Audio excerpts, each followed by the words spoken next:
Testing. Let's see. All I see is your boobs again. All you see. Oh, let me do this. What if you see? All you see is my boobs. Yeah, I just see like here to here. I see from like collarbone to waist right now. I see everything. I mean, like I made it a square. Well, I see from. Just letting you know, in case I don't know. I don't like. What Now are you? How are you? What? Now I see your face. I don't know. I see the exact same view, but that's all right. Let's see. Testing, Okay. testing. Hold on. I just didn't want you to like be out there on YouTube like, hey, here are my boobs. Yeah. Okay. All right. Ready? Yes. 1, 2, 3, record. One. What? Said my air is on, but I don't think it's ever made a difference before. Oh, my air is on too. Well, let me go turn it. Hold on.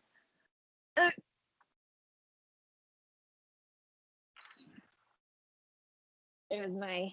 Oh, you have a window air though, yeah. Yeah, that'll be a little louder. How funny.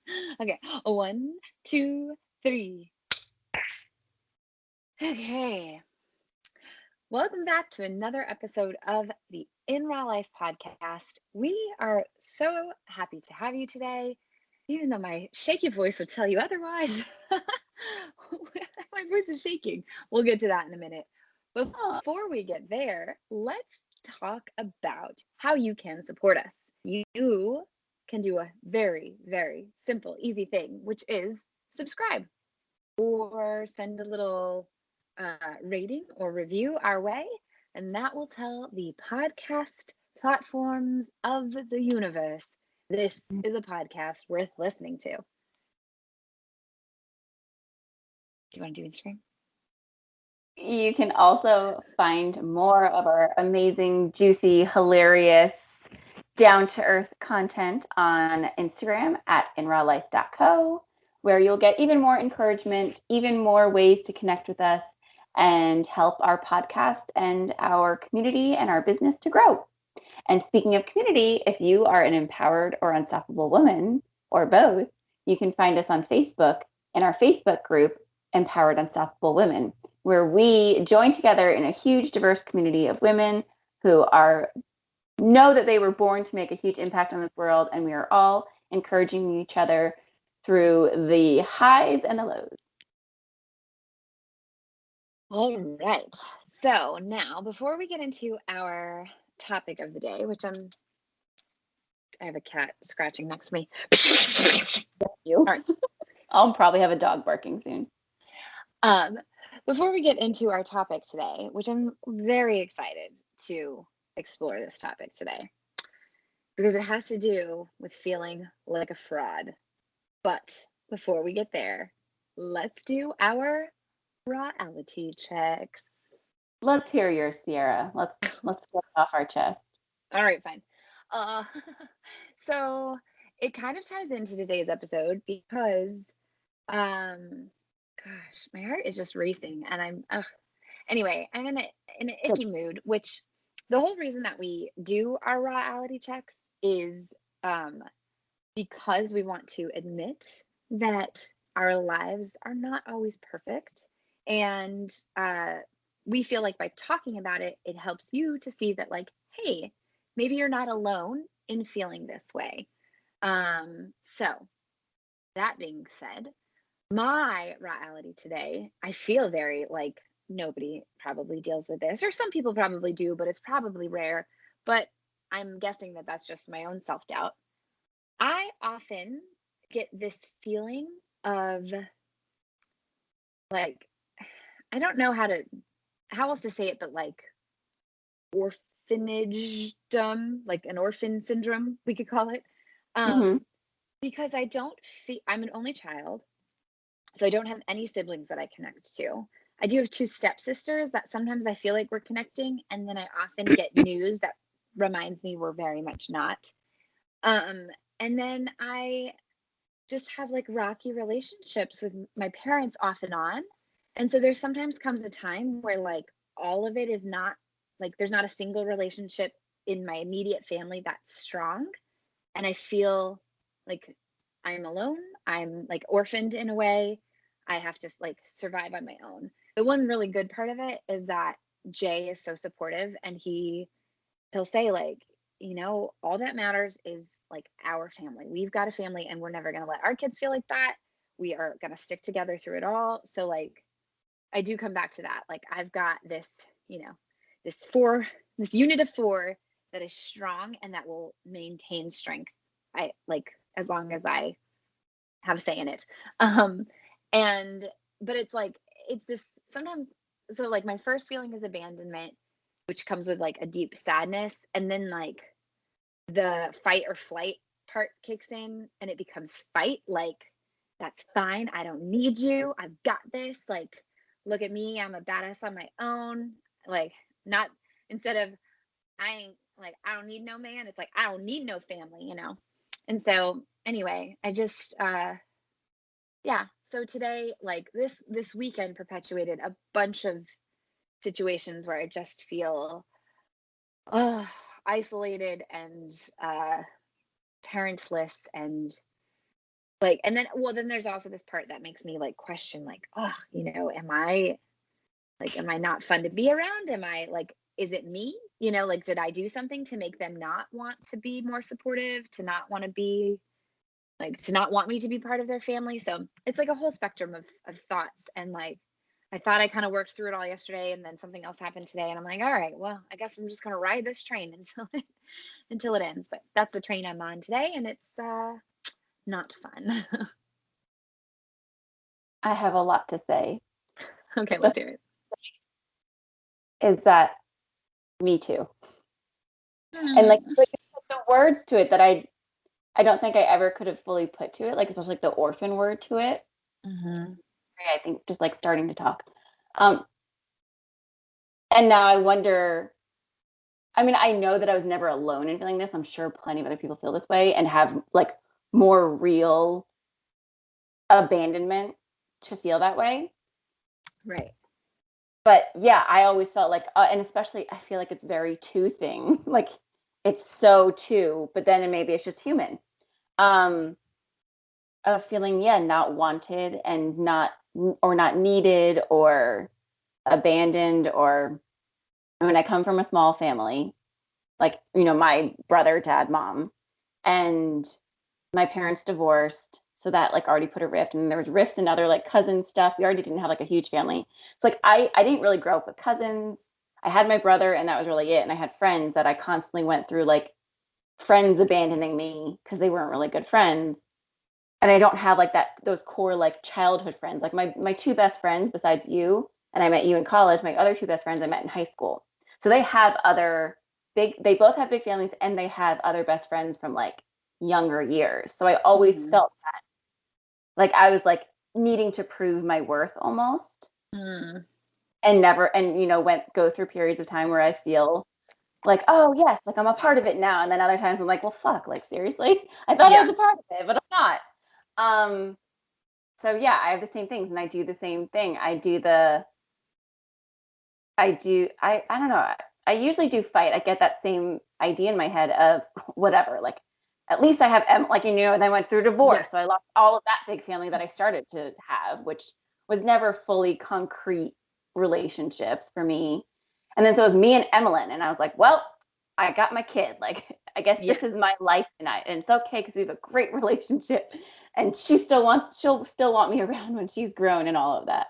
Yeah. And then now I have Jed, like where it's not a new relationship, but it's still like a new relationship as far as being so serious and living together. And then we don't have friends here. I don't have like, we don't have any sort of thing here. We have his brother and sister-in-law, and they have one kid, but like they have their own lives here. So I get the same feeling, and I'm totally, Yeah. totally, completely with you. And now I wonder if everyone's just out there feeling this all the time and we just don't talk about it. Mhm. Yeah. But There's the that other good too. thing I will say is I am always friggin' here.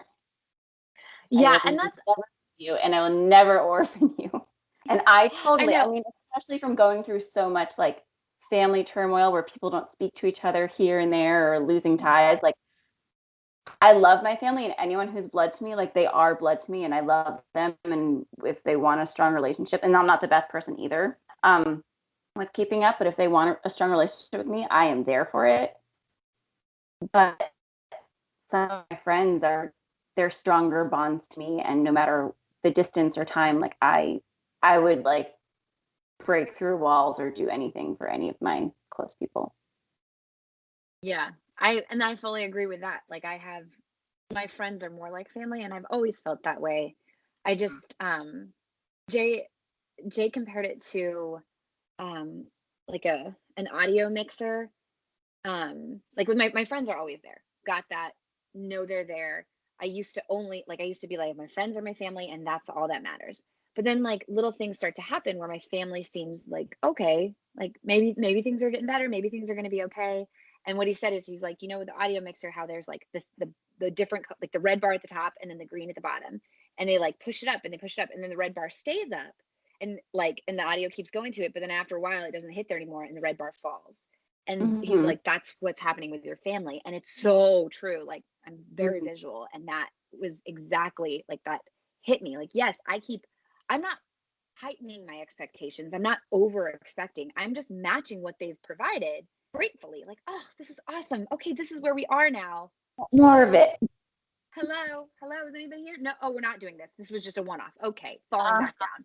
And that fall just hurts every time. I just wish that my little bar would stay down here and be like, oh, that's nice. Just appreciate that, but it's not real. Like, I expect it. I assume it's real every time, and it's not. Yeah, I'm the same way. And I mean, and it happens with like my closest friends too. Like I've, especially since the divorce and everything, I've wanted to like move near this one friend or this one friend before Jed and after. But then I always catch myself. I'm like, wait, like, is that an area that I really want to be in? And like, they could just leave me too, like there's no blood keeping that together. So like, I just need to focus on my little family, and like, we'll be happy, and I get to see people when I see them. But yeah, I get the sound thing with everyone in my life. And I don't know if it's true or not, or it's just how I feel, but yeah. Anyway, that's my reality. What's yours? I mean, kind of that a little bit, especially like we were with some of his family this weekend, and it's like I'm the newbie, and they love me and they accept me, but at the same time I'm the newbie, so it still feels like, okay, like, am I part of this conversation over here? No, you're talking about something else. Okay, Yeah. Yep. That's 100%. And then he's just like, whatever, I'm gonna watch baseball and fall asleep and talk shit and whatever. But no, my reality before we even started talking, I was like, what is my reality? And it's like what's been going on in my head for a year or so now, but now it can actually happen. And now it's like, okay, we have these 3 big things that we want to do in our life, and they're actually allowed to legally happen now. How are we going to like actually fit the pieces together? Because, we talk about marriage, we talk about future children, and now I'm 35. So like the clock is kind of ticking, and a different, larger house. And like, we each have these different stipulations that conflict a little bit as far as money goes.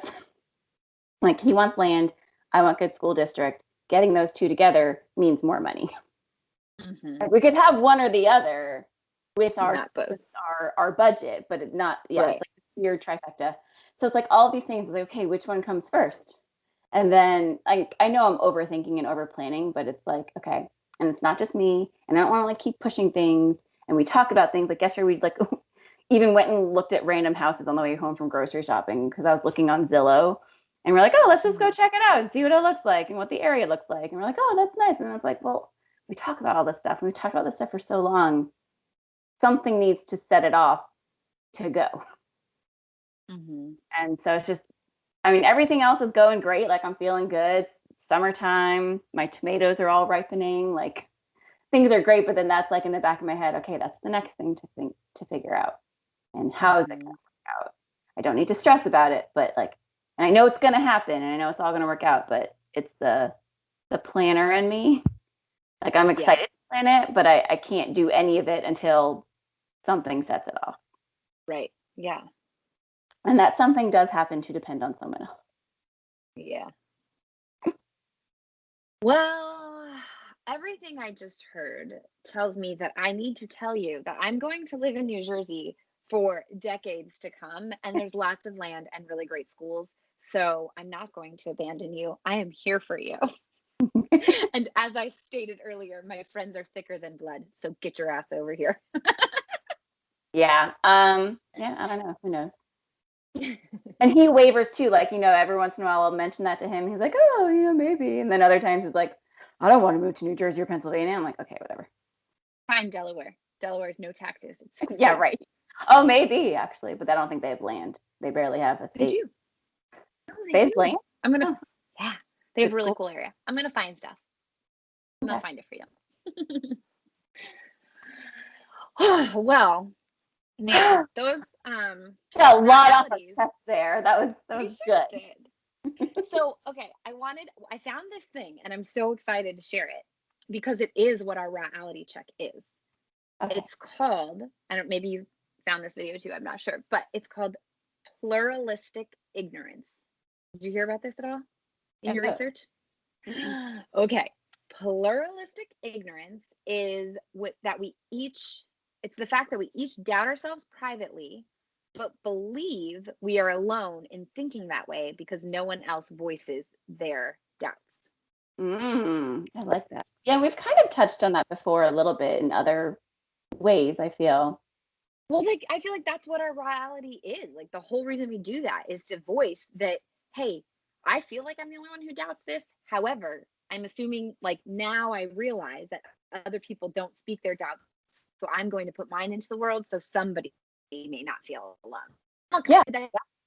Like that was so validating for me because I felt alone. And by you, like all you said 2 words that made me feel 10 times better. And it was me too. And that was it. So, anyway, pluralistic ignorance is so if you're feeling like you're not good enough or you're experiencing all this stuff and you think you're the only one, you're not. Uh, as our business coach likes to tell us, you're not special. You're not special. In a good way, like you're not special. any of the negative self-doubt crap that you have running through your head, you're not special. Everyone has it, and also it's not true.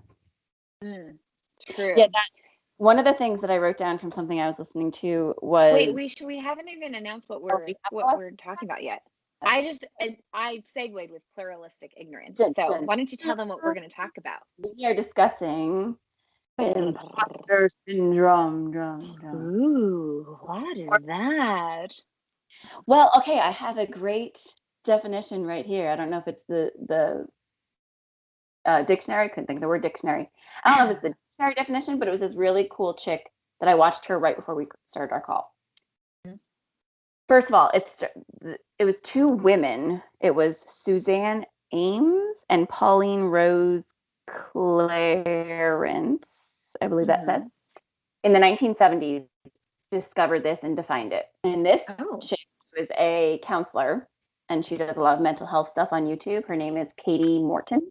She said that imposter syndrome is a psychological pattern in which an individual doubts their accomplishments and has a persistent internalized fear of being exposed as a fraud. This most commonly happens to those of us who are in college or graduate school or are starting a new and more challenging position. And I want to add to that, or anything that we haven't done before, like anything that we're new at, and then it can always continue on. I watched a TED Talk from the guy, one of the developers of Atlassian. Is that how you say it? It's like Australian. Yes. Did you watch that one? Yeah. I watched him twice actually, because last week and this week. He's hilarious. Yes.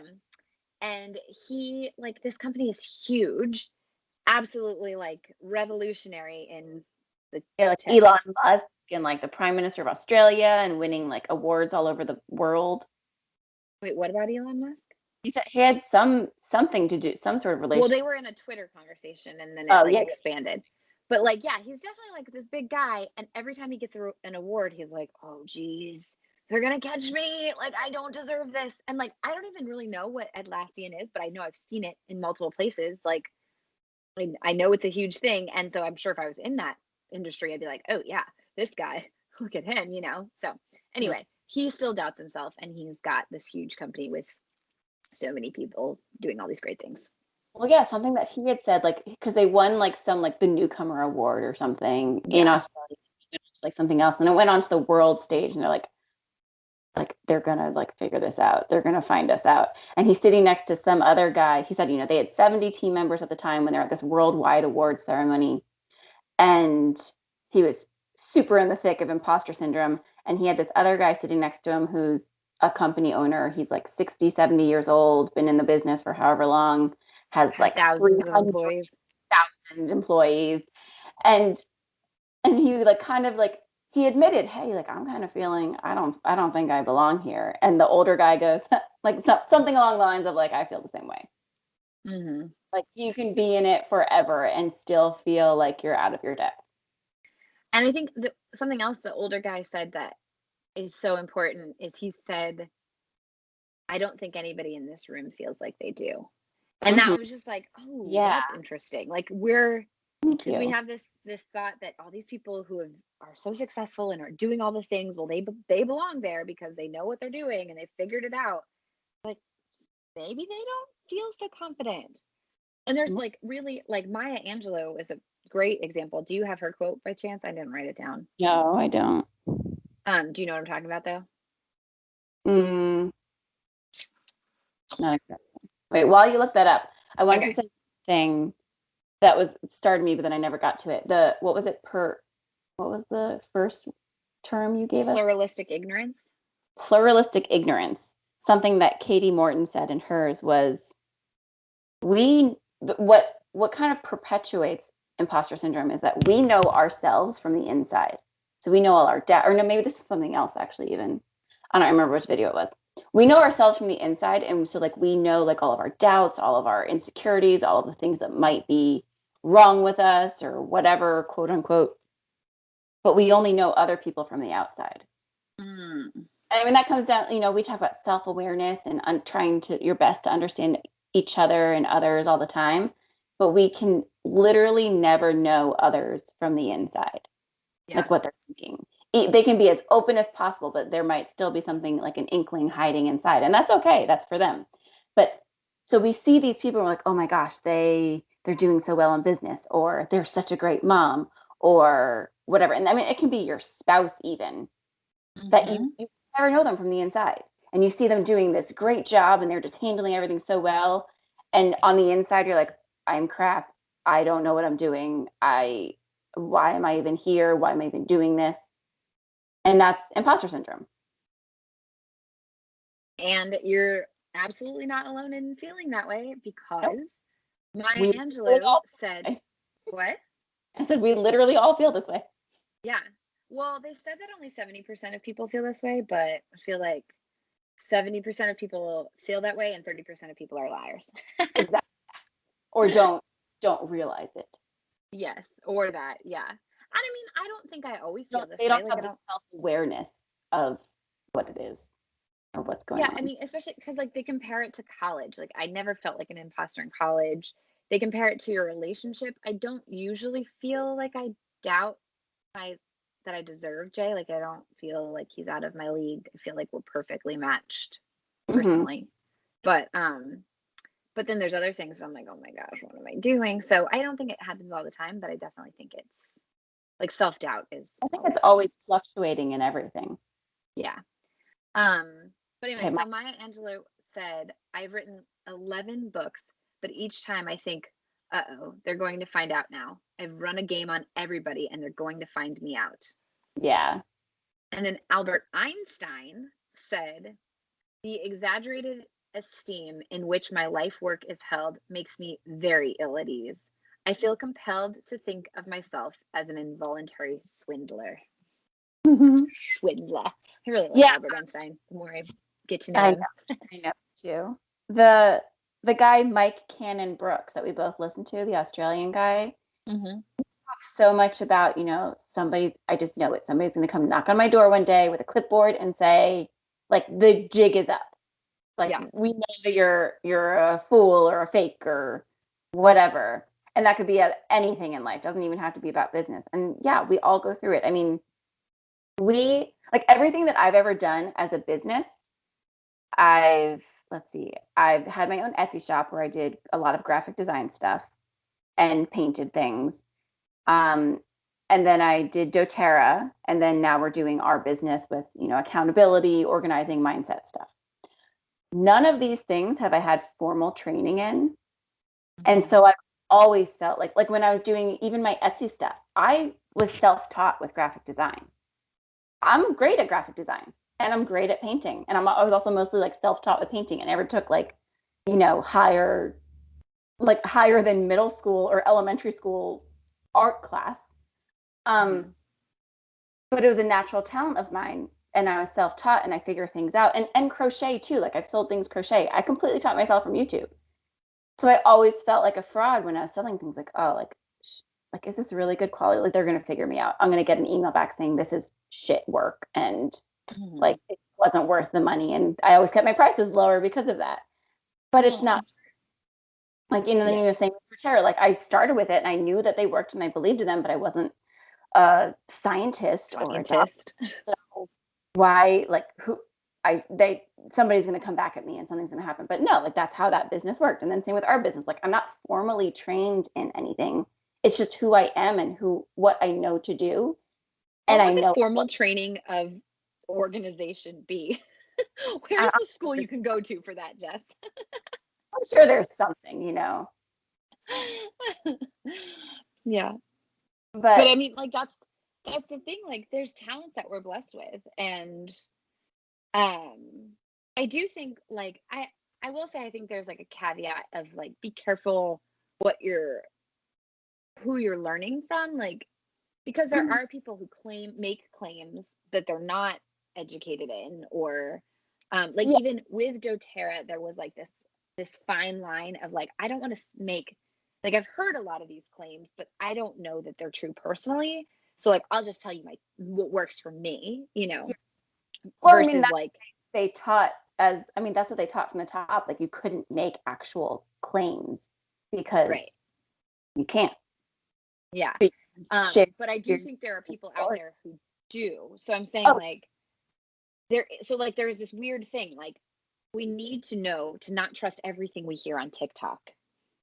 It drives me crazy the amount of times I'm given facts from TikTok when it's like, you can really find the truth out there. Like just get off of TikTok and research it. And then there's people out there that are like making an income off of like lying to people or being an imposter. And so I think that perpetuates it when we're doing it, when we've done the hard work, we've done the research, we actually know, like, you don't have formal schooling in the perfect way to write a schedule, but damn it, if you don't have this amazing skill at writing a schedule. And but there's people out there that do fake it and don't have a great whatever. And so it's like, oh, well, are we like them, And so I think that's like part of the dichotomy. I want to say dichotomy. I don't know if that's the right word or not. I'm a fraud when it comes to knowing words. Copywriter, word fraud. Oh, but it works. Yeah.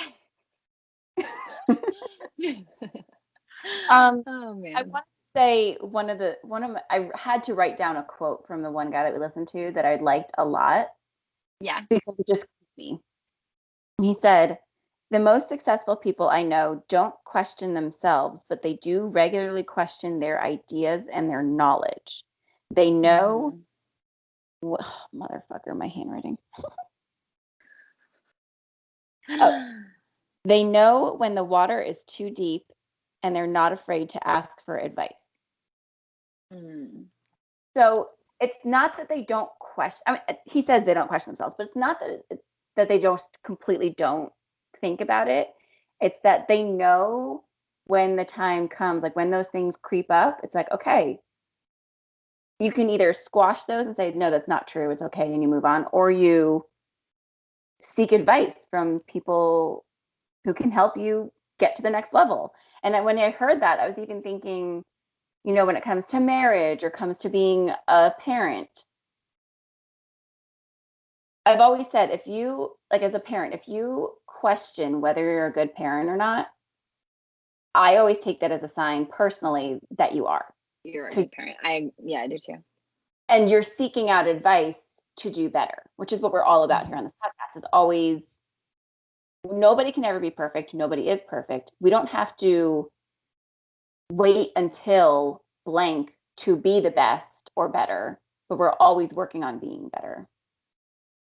And that's in anything. And I talked about in one of the episodes last month, saying that I heard somebody who was divorced say, well, don't come to me for relationship advice because I'm divorced. But no, I've been through it, and I have done enough thinking on it that I think I am good at it. And I'm not an imposter because I've been through it.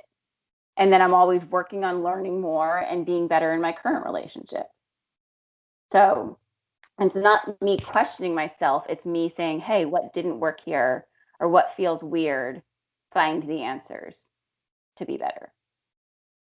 I think what he was talking about when he was, or like what his whole TED Talk was about, was like, don't, like, imposter syndrome isn't necessarily a bad thing, because it propels you to do the work, to figure out what's going on, and to make change. I listened to another TED Talk by, her name was Lou, I don't remember her last name now, Simon, I don't know, her name was Lou. And she said whenever she hears those, like, well, first of all, she described imposter syndrome as like these 4 ways of showing up. One, anxiety, self-doubt, perfectionism, and a fear of failure. And she said whenever it shows up, she's now named it. She calls it Miss Vader, as in like Darth Vader's wife. And so whenever those voices are speaking, she was like, oh, excuse me, Miss Vader, like, I don't want to hear from you today. And what she combats it with is Betty Lou, who is this sassy Southern girl who doesn't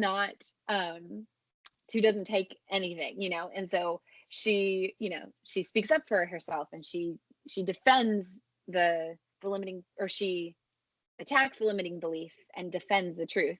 And so I think that's like really the key, is noticing when we are getting these lies, and if you can even label them and give them a personality that doesn't belong, go ahead, and then remind yourself of what is true. Like yesterday, we had a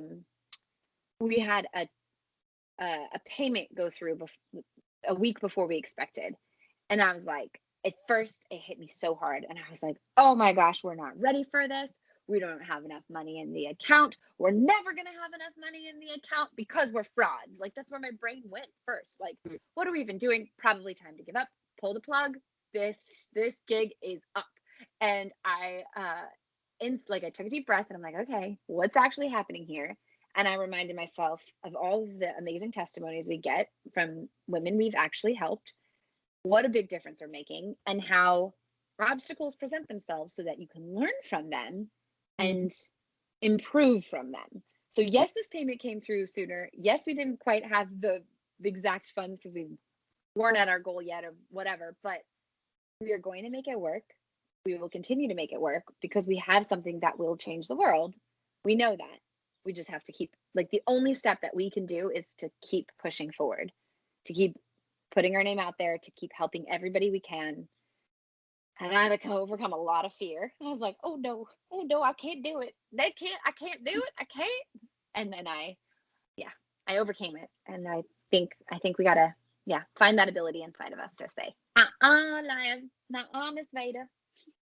Well, it's funny that you brought up the Miss Vader thing, because what was it? The interview that our business coach had us watch the other week, she had like a personality thing like that. And then my boss, who's like multi-millionaire, billionaire, whatever, he, like, for my day job, he teaches on that too. He teaches on your like force of power versus your mediocrity. Forget what I can't think of the names right now, but he has like, he's named them. Oh yeah, they have names and everything, so we can speak to them. So when he sees the Ooh. mediocrity coming up, I want to say it's like stew or something. I don't know. Sorry, anybody Stew. there. Oh, stew.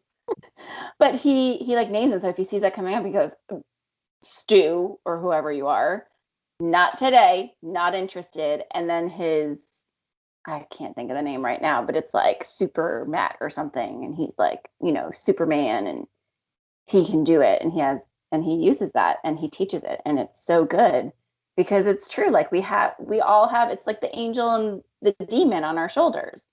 The one that's saying, like, believes in us and knows our higher power and our highest potential. And the one that's like, any little thing that can come up that they can like use or be like, no, you're not good enough. No, you should stay exactly where you are. And and when you name them, you talk to them and tell them to go away using their name because it's easier to make them go away when you have like personified them.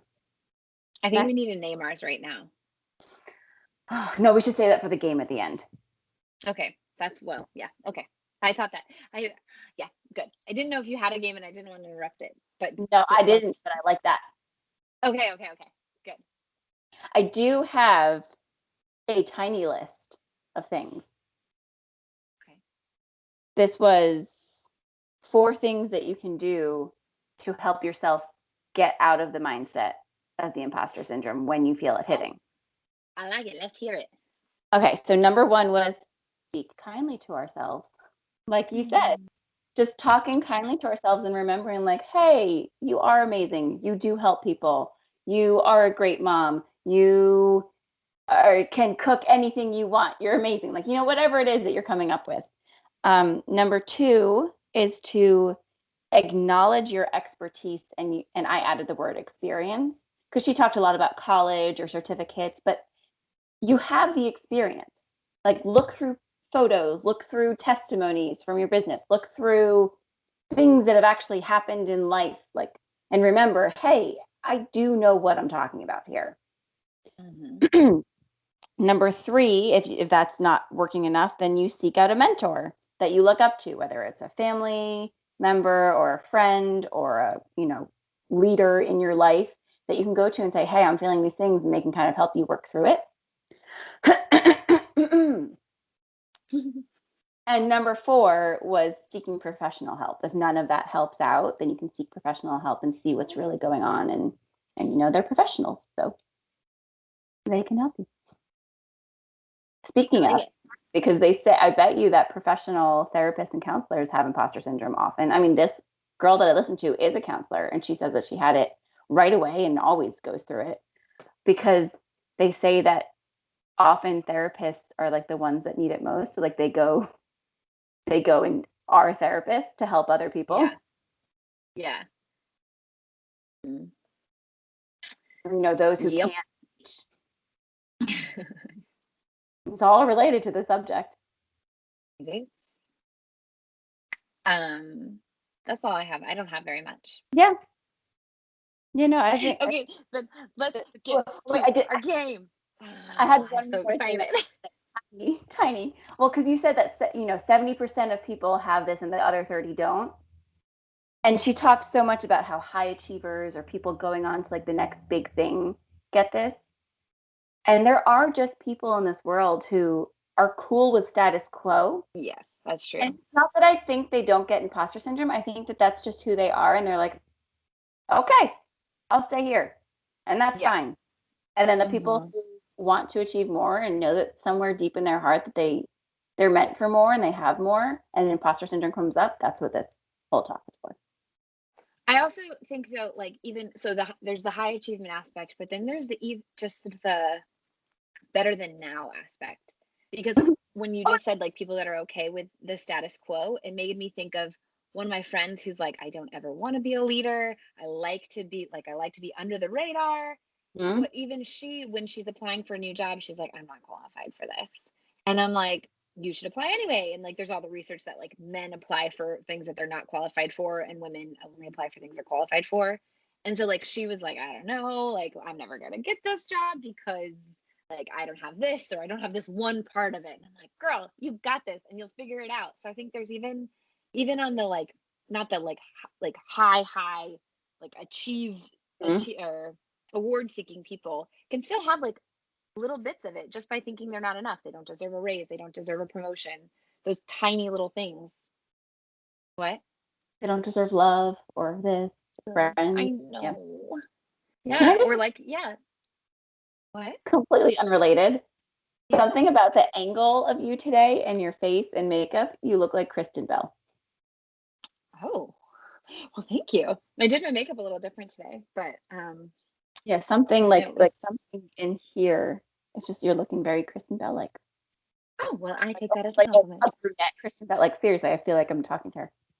Oh, wow. Look at you, BFFs with Kristen Bell. Right? I am meant for that. Yep. So Oh, I love it. Huh? I said, Kristen Bell, if you're listening, I'm available. Are you feeling abandoned from your friends? I got a good friend who will never abandon you right here. Okay. Hey. Our Game time. power Game time. our Game power time. name and our mediocre name. Well, mine is not a mediocre. I feel like maybe there should be three, because there's a mediocre person who's like lazy, but then there's also the hateful person who tells you lies. Like, I think that's still the mediocre person. That's the low person that tells you that like doesn't want to be better, that wants you to come down to their level. I think it's just two. oh, okay, fine. Well, I got nervous, so I have already thought through them, because naming is a really big thing for me as a rider. Like, names have to be real big. So I've got mine, so I'll go first, I guess. Yeah. Mm-hmm. My mediocre person, her name is Hateful Helga. She speaks to me in the Russian accent and tells me you are worthless. She's been around a long time. She's been around a long time, Hateful Helga, but I don't like to listen to Helga. So I combat her with Lyza. Lyza is such a cool, powerful name, and it makes me think of Eliza Hamilton or Liza Minnelli, or just, I don't know, it's just a cool name. So Lyza is my lightning Lyza. She can do anything. Hush. Oh, those are good. I know. I got so nervous. I had to think through them. Sad Sally. Sad Sally. Sally. She's I was just thinking of going with an S too for that reason. down. And then power. I gotta like get into the pose and be. Yep.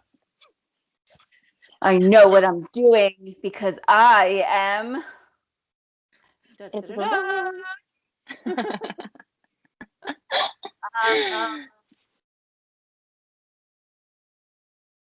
I want to make it like something ridiculous, like Princess Consuelo Banana Hammock, like it sparkly. should absolutely be something amazing and epic. Max is opening doors. Max, some weird stuff's going on here today. The microwave randomly beeped and went to all zeros for no reason earlier. Because your power shut off for a second. Didn't. Nothing else. That's what you think. That's what you think. It was just a split second. You blinked.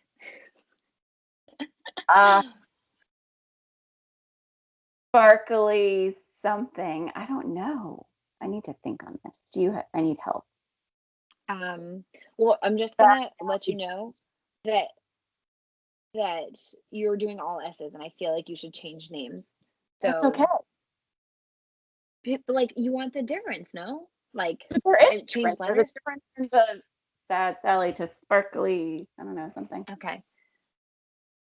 Yeah, baby. Sparkly You're baby. thirsty? Nobody puts sparkly baby in the corner. Nobody does. Just sparkle babe. Go bring that water down. This one's mama's water, okay? Okay. Sparkle babe. Sparkle babe. Sparkle babe. Sparkle babe says, Jess, you got this. Queen Sparkle babe of the Southern I wanted Sparkle. to add like queen or something to it too. Well, because I keep using queen when I like the queen of organization, or on my day job they call me the figure it out queen. So yeah, Queen Sparkle Babe of the Southern Isles, of the Northern Isles, because we're I was up, gonna not say, down. isn't Hans the Yes. bad guy from the Southern Isles? You don't want to be from there. He's terrible. Well, I am Princess Lyza of the Glitter Go Factory. You know, What? like we can speak to each other when the other one's like feeling not so great. We just like to say, "Hey, Princess Lyza." What is it? Where are you? You need to, Princess Lyza. You're needed. We'll have a little call sign. I'll be like, well, my day is sad, and you'll be like, okay, anybody listening that is making it through all of this, if you're listening, you must DM us on Instagram at inrawlife.co what your names are, so that we can be there and show up for you. Yes. And we'll come and go.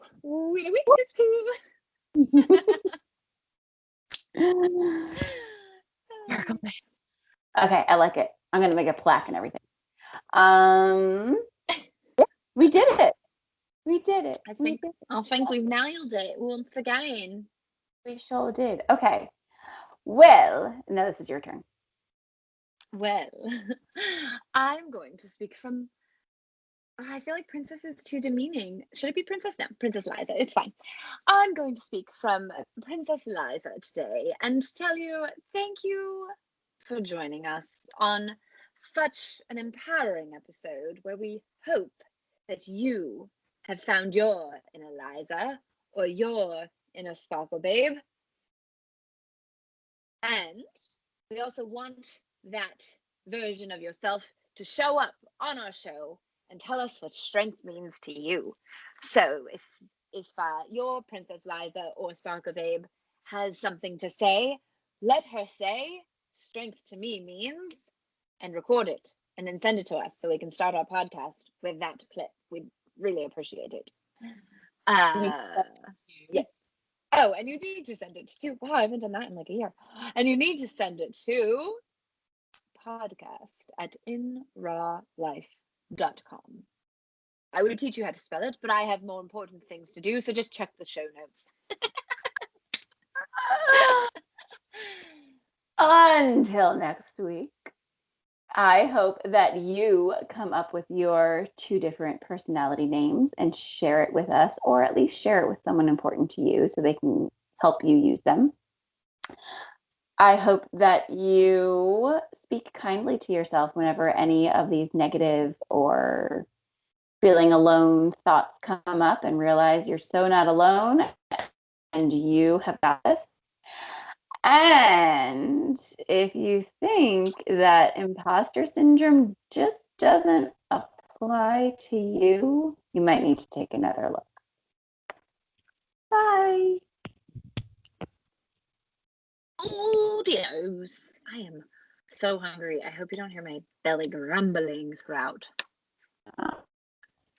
Grumbling. Thank you too.